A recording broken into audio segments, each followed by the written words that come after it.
Hey guys, welcome back to the channel. Brendo here. This is a new series we're going to do this year called Ultimate Builds with Brendo. I've got an amazing car here beside me, and I've also got the car builder with me, Gordon. He's one of my mates. Come on in. Tell me about this mega car that you've built, mate.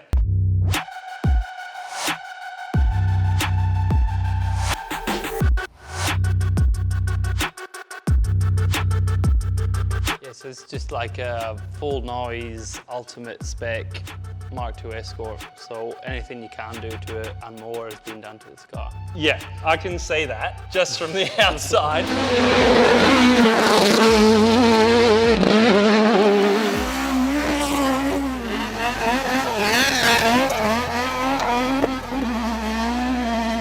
We were talking a little bit before. You've done a more detailed build vlog on this car, which we've just shot, and that'll be really detailed, so I'll share the link with you guys. You can click across to that to see that as well. We're just going to do more of a quick walk around, maybe have a quick sit in the car. You're saying those flares are actually bigger than normal. Yeah. And there's a cool story to the design of them. Yeah, so when Colin McRae built his Mark II Escort, I'm saying 15, almost 20 years ago. That's the red one, the red video one testing. Yeah. Show a bit of that footage, Aaron. Yeah.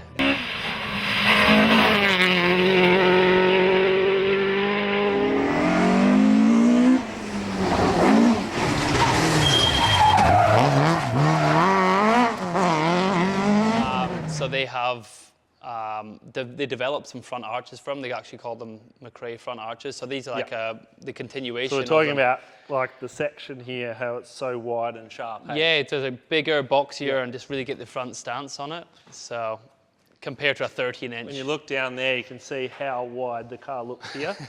It's actually got so much depth. Like, I've got really big hands, but you can see that. Like, it just gives the car so much detail and shape. For sure. And this car's 90%, maybe 95% built, so it's brand new. Like, this paint's drying, I'm not going to touch it. But it's, you know, as clean as a car's ever going to get. So. And you're probably, realistically, front and rear windscreen seals are probably the only standard part on the car. Really? Yeah. There's nothing on this car that's not been either factory and modified or is completely new. Before we jump inside, can we have a quick look under the hood? Because this car's got a diamond Millington in it. You don't see them too much in Australia. We've gone into a bit more detail in the other vlog with Gordon, but just have a quick look because it's an absolute masterpiece under here. And it just gives me tingles looking at the car. Can't wait to hear it later on, but as part of these build vlogs, just tell me a little bit about the power. If you know the torque and peak horsepower and the weight of the car, if we can as well, mate. Yeah, so this motor is actually a 2.5 naturally aspirated all-alloy engine from Millington Diamond. It's a Series 2 Plus. Yeah. Powers... That's about the nearly ultimate spec they build. They go 2.7 or something now, 2.7 and maybe higher now. Yeah, okay. So keeping it fairly simple, going for the 2.5. Yeah. Power 345 to 360 max, flywheel obviously. Horsepower 262 foot-pound of torque. How much power did you say? 365. 362 is the max that you can do, but 345 is sort of then, but max amount at 360 horsepower. And that's at the flywheel. So Datzilla with the 2-litre had basically 200 wheels, 197, something like that. That's probably, would that be 240, 250 at the flywheel? So you're talking 110 horsepower more than the 2-litre SR20 that I was running in Datzilla, so it's a serious bit of gear. We'll be pushing 300 at the wheels on it, yeah for sure. Like high 290s, 300 ideally. And you can just see like how far back and low it's set down to make that all work. Yeah, for sure, all chassis mounted. Riga suspension, like it's called the ultimate Escort spec build. And I think he's hit the nail on the head. So let's shut the hood. You said I can have a quick sit in the car. Yeah. I've got brand new shoes on today because I don't want to scratch this thing. I may even take them off. We'll just have a look. Yeah. Even the Escort, we were having a laugh before because they've got a unique little door handle.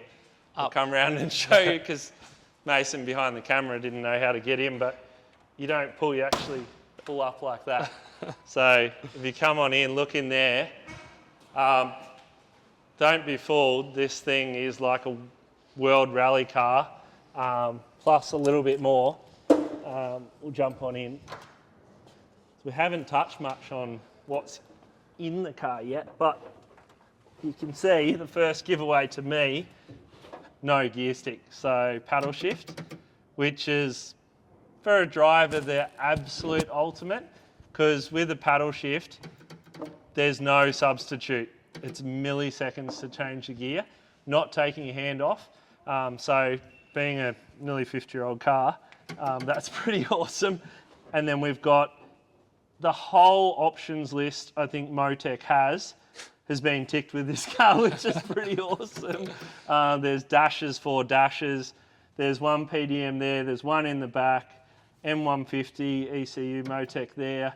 It's got ABS, which is something I've never seen in an Escort before. It's an aftermarket Bosch Motorsport part, and Gordon's put many hours into making it work, and I think a lot more will go into testing it as well. But everywhere I look in the car, it just blows my mind, like from the Rally 2 air vent to the way he's mounted the electric steering down. It's sort of twisted around on a 90 degree to what everyone else has, and it's almost floor mounted to get the weight down low. Yeah, there's so much adjustment. This can go in and out. The dash can come in and out. It's carbon fibre wheel, and it's going to have instrument like panel here that you can select, like you see on the World Rally cars. And it's going to be built and designed by someone who does World Rally car ones. The doors are naked at the minute, but they're going to have carbon trims with door foam filled inside them, like I have in the Datsun. It's got central mount rally safe, which you put that there, Gordon, because you said that's the way we're going to go now in Victoria or Australia, don't we? Sort of pushing that now so both people can access the rally safe. So usually that's mounted over here on the A-pillar, but now for an extra safety measure, the driver needs to be able to reach that as well, which I have it here in the Datsun because I've always been concerned about that as well. Like if we happen to have a crash, co-driver's unconscious, they can't reach it over there, and I'm stuck in the car, I can't reach it either. So part of having that there's for that reason. This piece of artwork sticking up here, most of you would know that's hydraulic handbrake and just looks sensational.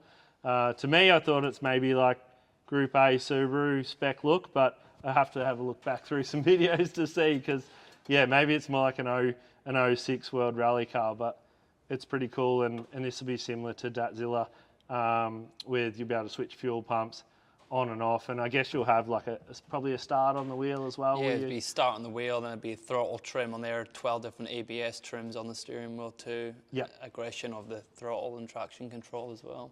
Setting position actually suits me pretty well, mate. I'm getting very comfortable in here. Yeah, really trick pedal box. We were saying earlier in some other filming we were doing a standard Escort, the seating position's rubbish because the steering column goes on like, I don't know, a 15-degree angle across there. I remember Neil Sky telling me when I drove his car, but this one, you know, is dead straight out from the chest. And as a driver, I'm really picky with that. And I always like to have a straight steering wheel. If I'm leaving service and my steering wheel's out, I hate that. It's just one of the things that I like. So when this car's up and running, mate, you're going to have to give me a call. I'll just come and watch it test or whatnot. So yeah, and like I said, if you want to see more on this car, we'll share the link to the other vlog, but this is only going to be a short one today because there's so much more detail. We'll show you underneath the car in the other one. But just make sure you like and subscribe and chuck us a comment on what car you want me to cover next. Thanks, guys.